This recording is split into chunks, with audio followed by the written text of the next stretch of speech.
All Tasmanian householders got a separate bill last year for water and sewerage services. It caused an outcry, forcing the government to intervene and cap increases.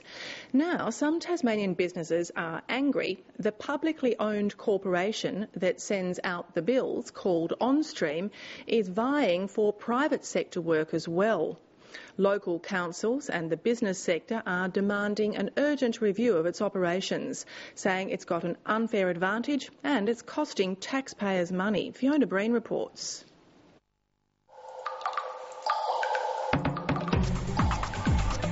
In 2009, Treasurer Michael Aird introduced controversial legislation into Parliament, setting up 3 regional water authorities, taking control of water and sewerage away from the councils. The changes came with a nasty surprise for householders in the form of a new bill and promises of big price rises. What wasn't well known at the time were plans for a 4th company, Onstream, with the prime role of sending out those bills. Even less well known was the extensive powers given to the 4th corporation, allowing it to offer its services to the private sector. It was set up to be a commercial business, to work for the benefit of its shareholders being the councils of Tasmania. We've begun working very closely with the water corporations to get systems in place, and we will continue now to leverage off that and take our services further afield into the public arena. Onstream is branching out into the private sector in payroll, IT, project management, billing and accounts, secretarial services and even public relations. Tasmanian business is feeling the pressure. Well, I understand they've been talking to the local government services, so they're actually going out there, banging on the doors and saying we're open for business and, lobbying to try to get some of that work, but I think that's what the private sector's concerned about. Geographic information services linking information with digital maps is one of Onstream's products. I think in Tasmania, where 96% of the state are small business operators, I think everyone wants just an even playing field, and certainly using public money to create a new identity to actually compete in that public sector against private sector, I think is a major concern. The local PR industry is also worried a new player is about to enter the market. There are 3 water authorities. They've each got their public relations teams. Onstream has got a public relations team of 4, as I understand it. And I don't see where they've got enough work to go around. So that's why, under the legislation, they're allowed to go out into the private sector, and I think that's what they're looking to do. Michael Lester believes the publicly funded body has an unfair advantage. Of course they have an unfair advantage. I can't go out and put a tax on ratepayers to pay for my business. If I could, then we'd be competing on even ground. But so they don't have to worry. If they start losing money, for example, they don't have to sack somebody. If I lose clients, I have to sack somebody. I haven't got the ability to just go on losing money. Onstream's chairman, Jeff Willis, argues the body is operating as a commercial business with all the same costs of a private entity. In its last annual report, Onstream shows loans of $3.5 million, a $1.5 million discount loan from the Tasmanian Public Finance Corporation and a $2 million loan from the Local Government Association. The local government body stepped in when no other commercial lender would, because Onstream had no assets or collateral. Alan Garcia from the Local Government Association says it was a mechanism to allow them to meet the costs of start-up. What do you say to other businesses out there that you're not going to be on a level playing field, that you're going to have a competitive advantage? We'll have strengths because this is a very big sector.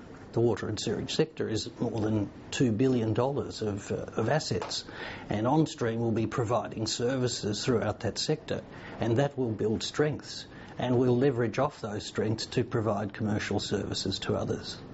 If you don't make money, if you lose money, will you sack staff, for example? We'll take all of the necessary commercial actions. The company's expansion outside the 3 water corporations has surprised councils who are the shareholders of Onstream. I just can't believe that they are out there touting for business, as it were, in the private sector. They should be solely looking after the interests of the three water and sewerage corporations. And if they've got spare time, maybe there is, and spare capacity, you must ask the question, why do they exist? Councils are still copping the complaints about water and sewerage bills. People are complaining everywhere about the fact that now they have to pay rates and water sewer prices are going to go up, and people are saying, you know, this will be like electricity. And maybe that's so, because there is considerable work to be done. But the work that has to be done surely has to be done as efficiently and as cost effectively as it possibly can. While ratepayers are suffering, councils say the bureaucracy is growing. The cost structure must be totally blown out. I believe it's more expensive as a cost structure to run the system we're running now than if the three corporations were running it their own. Clarence Mayor Jock Campbell is overseas. In a statement, he describes Onstream as a waste of money, adding that it should be wound up immediately. He believes the services it provides could be provided by the three regional water boards. Adriana Taylor is so uncomfortable, she refused to go to 2 functions put on by Onstream at upmarket hotels. I find it difficult to understand why you would be having dinners and that kind of function, which doesn't look good, quite frankly. I know that the cost is probably not huge. I know that a dinner at Lena for 30 people or something is probably not a huge amount of money. But for me as a ratepayer, and for the people in my municipality who are paying rates and water and sewer and the costs are constantly going up, I think it's quite a bad look to be going to have a dinner at a place like Lena, or for that matter to invite a whole lot of people to Hadley's. Chairman of the Northern Local Government Committee, Barry Easter, can't believe the size of the offices Onstream has in Hobart and Launceston, nor the growing number of employees. Well, there's certainly a view in the general community that there is a lot of duplication of services being provided, which is quite sad, really. Councils and business want a closer look at the workings of Onstream. Well, Onstream does need to be more transparent. We need to know what they're doing and how they're doing it, and just what benefits they are supplying to the three water and sewerage corporations.